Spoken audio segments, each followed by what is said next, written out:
Save भडंग. बघा, दिवाळीत विशेष ह्या आपल्या एपिसोडमध्ये जवळपास 2 पदार्थ मी आतापर्यंत दाखवलेले आहेत. एक मागच्या वेळेस बिना साखरेची बिना तुपाची बेसन वडे, किंवा त्याला मोहनथालही आपल्याला म्हणता येईल, बेसन चक्कीही म्हणता येईल. आणि त्याआधी दाखवला तो मोमोज, आणि यावेळेस दाखवते तो बाजरीचा डोसा. अनेक वेळा आपल्या आता सध्या हिवाळा आलेला आहे, आपण बाजरी खाल्ली पाहिजे सगळे म्हणतात, मुलांना ती विशेष पचत म्हणजे आवडत नाही. आणि मग अशा वेळेस जर समजा आपण त्यांना वेगवेगळे काहीतरी इंटरेस्टिंग पदार्थ करून खाऊ घातले तर नक्कीच त्यांना आवडतं. काल आपण कशा पद्धतीने बाजरी भिजवायची हे पण मी दाखवलेलं आहेच, की 1 बाऊल आपलं बाजरी, अर्धा बाऊल उडदाची डाळ आणि अर्धा बाऊल आपला इडली रवा किंवा तांदूळ काहीही घेतलं तरी चालतं आहे. तशा पद्धतीनं ते सगळं भिजवून जसं आपण डोशाचं भिजवतो अगदी तसंच भिजवायचं आहे. आता डोसा म्हटलं की त्याच्यासोबत भाजी आलीच. आपण नॉन ऑइली भाजी करणार आहोत. मी कुठेही तेल घातलेलं नाही आहे, नेहमीप्रमाणेच जिरं आणि मोहरी दोन्हीही आपलं त्याच्यामध्ये मी कढईमध्ये फोडायला ठेवलेलं आहे. कुठेच तेल घातलेलं नाही आहे बघा. आणि त्याच वेळेस दाखवते ते बाजरीचं बॅटर. बाजरीचं जो काही मी काल भिजवलेलं होतं त्याचं बॅटर जे आहे ते हे अशा पद्धतीने तयार होतं. उत्तप्पा करायचा असेल तर याच्यातच सगळ्या भाज्या घातल्या तरीही चालतात आहे. आता दाखवते ती भाजी. भाजीचे छान हे सगळं फुटलेलं आहे. त्याच्यामध्येच हिरवी मिरची, आलं आणि लसूण याची पेस्ट घालते आहे. मी अनेक वेळा सांगितलेलं आहे की मसाले आपल्या चवीप्रमाणे घालायचे आहेत. त्यात घालते आहे तो लाल भोपळा, दुधी भोपळा. ज्या भाज्या मुलांना आवडत नाहीत त्या याच्यात घातल्या तर मुलं अगदी आवडीने आणि सहज खातात. 1 बाऊल मी घेतला आहे दुधी भोपळा. त्याच्यानंतर 1 बाऊल घेतला आहे तो गाजर, लाल भोपळा,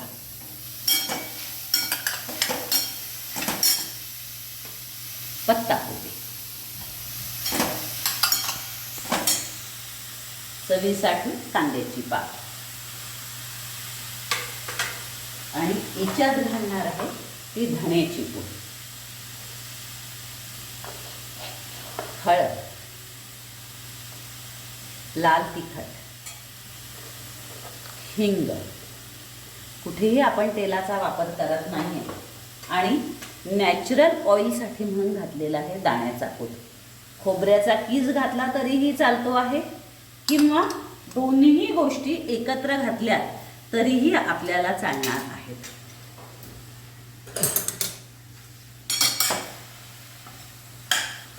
फक्त या भाजीवर आपल्याला झाकण ठेवायचं नाही, कारण झाकण ठेवलं तर मग त्याला पाणी सुटतं आणि पाणी सुटल्यानंतर डोसा ओलसर होण्याची शक्यता असते. याच्यात घालणार आहे मीठ,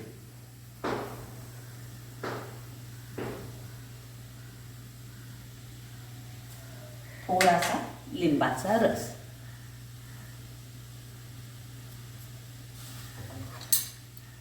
आता ही भाजी छान होऊन द्यायची आहे.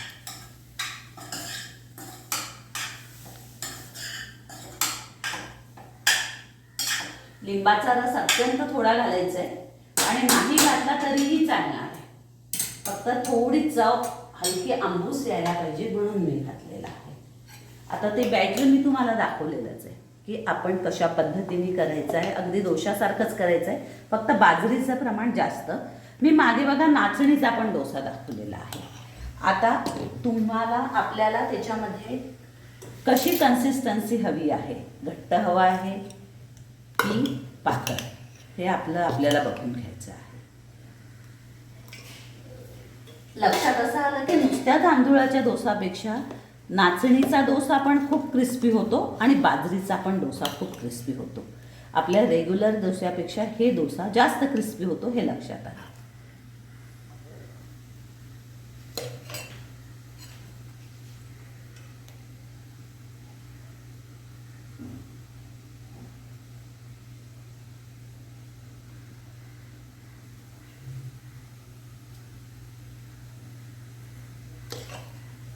आता हा डोसा होईपर्यंत ही भाजी अगदी सहज होऊन जाईल.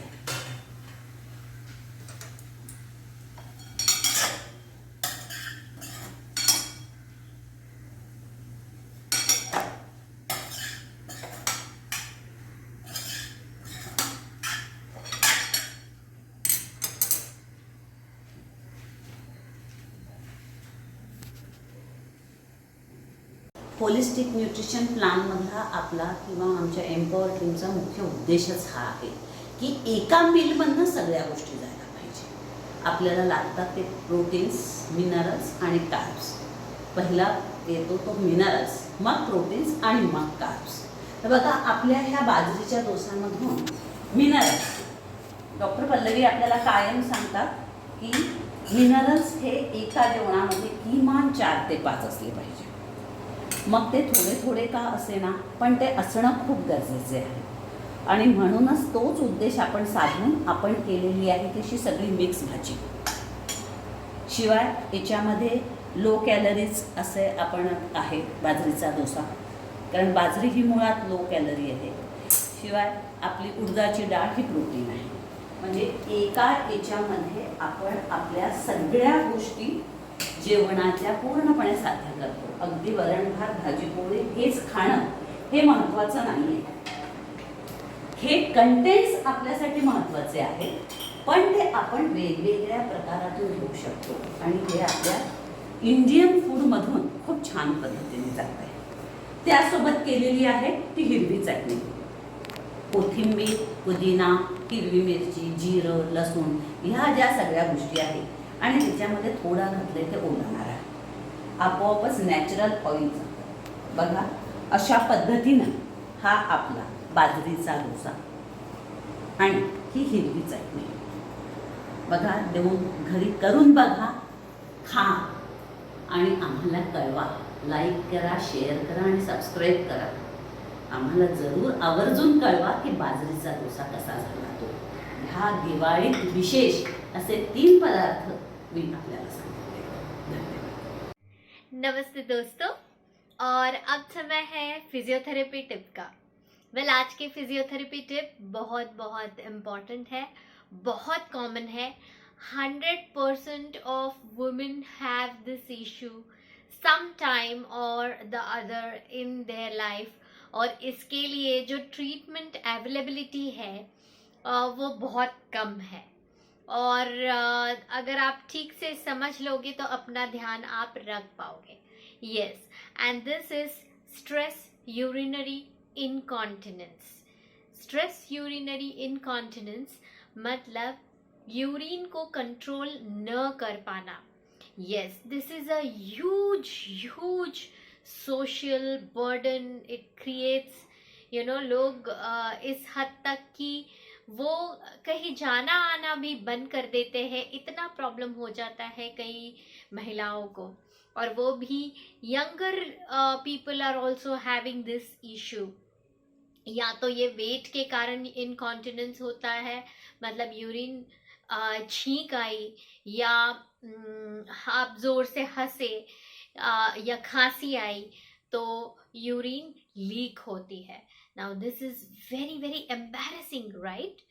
So but it is so common. आप ही के घर में आपके grand parents, mother could have this, right? Or you yourself could be suffering, and there is a way. तो इसके 2 तरीके, 2 प्रॉब्लम्स, इश्यूज होते हैं. End that is, one is some problem with the contractile structures, यानी muscles weak होने के कारण. या तो ये वेट के वजह से वीक हो सकते हैं, या प्रेगनेंसी में स्ट्रेच वीकनेस हो जाता है. दिस इज ऑल्सो वेरी कॉमन. तो मसल्स, जो वजाइनल मसल्स होते हैं, इनकॉन्टिनेंस है तो वजाइनल मसल्स है, जो वजाइना का ओपनिंग यूरिन पूरी बाहर निकलने के बाद जो बंद करने में काम आते हैं, वो मसल्स की मैं बात कर रही हूँ. Okay, so how do you know कि आप के मसल्स ठीक है या नहीं? आप क्या कीजिएगा कि एक ही बार चेक करने के लिए try stopping the mid flow of your urine. Urine pass करते हुए थोड़ा यूरिन पास हो जाए, just see if you can stop the mid flow of your urine. If you are able to stop it, then you are doing the right exercise also. exercise के लिए भी हम same ये करते हैं, because जैसे biceps का मैं exercise कर रही हूँ, I can observe, but here you have to do it yourself, right? So सही तरह समझना. अदरवाइज बहुत सारे लोग हैं कि वो मसल्स टाइटन करने की जगह और स्ट्रेन करते हैं और उससे तकलीफ उल्टा बढ़ जाती है, right? So try stopping the mid flow of your urine. You will know whether if you are able to stop it and what is the muscle contraction that you have to do to stop it. वही हम exercise से भी train करने वाले हैं. Okay, so I am going to share कि contractile structures, मतलब अगर muscle weakness है तो आप क्या कर सकते हो. जैसे हम बाइसेप्स को ट्रेन कर सकते हैं, कोर मसल्स को ट्रेन कर सकते हैं, वैसे ही वजाइनल मसल्स को भी ट्रेन किया जा सकता है उसकी रेगुलर एक्सरसाइज से, है ना. आप बैठे बैठे भी एक्सरसाइज ये कर सकते हो.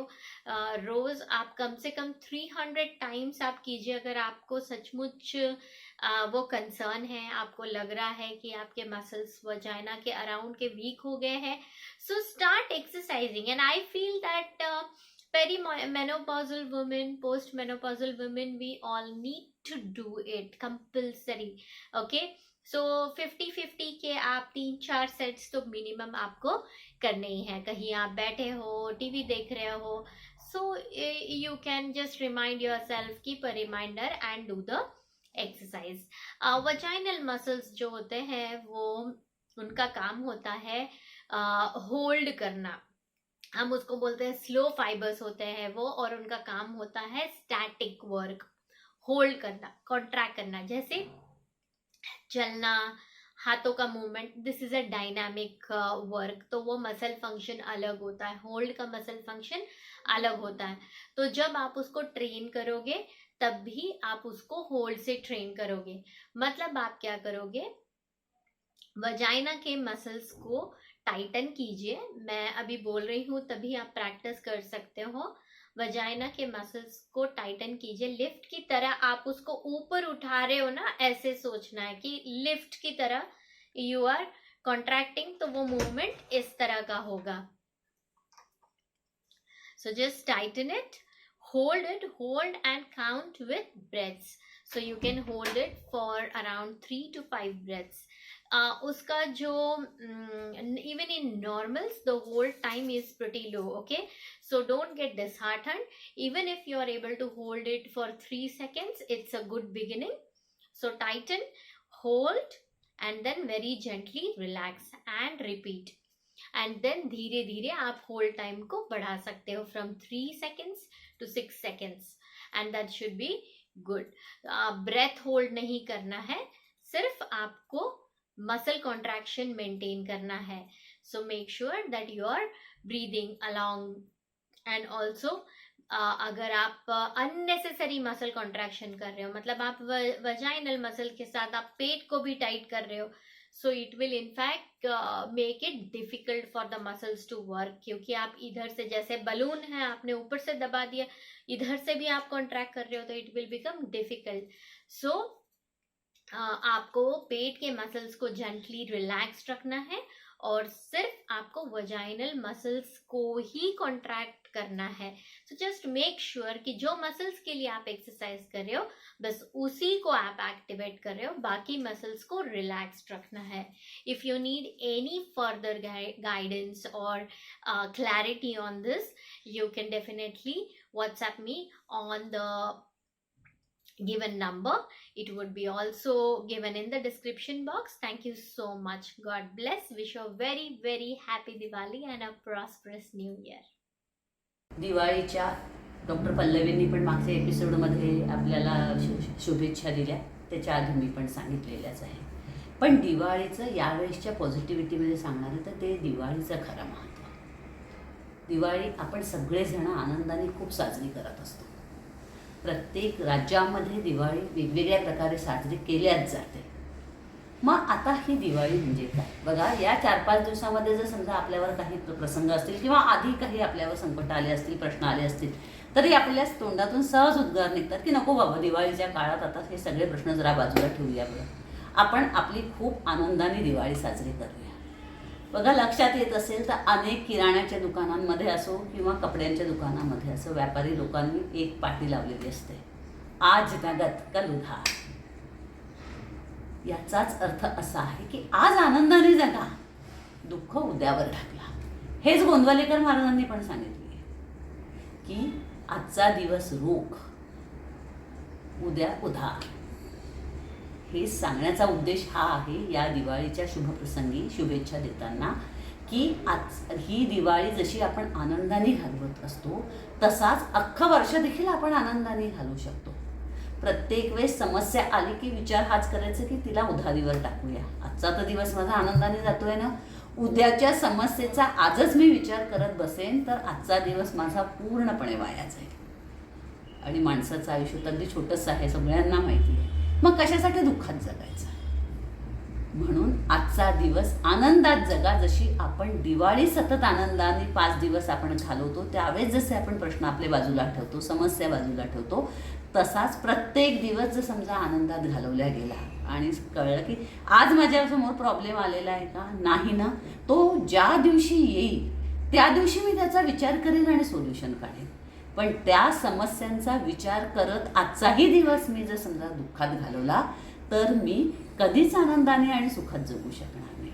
ज्याप्रमाणे आपण दिवाळीचे 5 दिवस आनंदाने जगतो त्याप्रमाणे हा विचार करत जर समजा आपण जगलो तर अख्खं वर्ष आपलं आनंदाचं आणि सुखाचं जाईल. बस हेच मला सांगायचं आहे आजच्या दिवाळीच्या निमित्तानं, आजच्या धनत्रयोदशीच्या निमित्तानं. आज नगद कल उधार.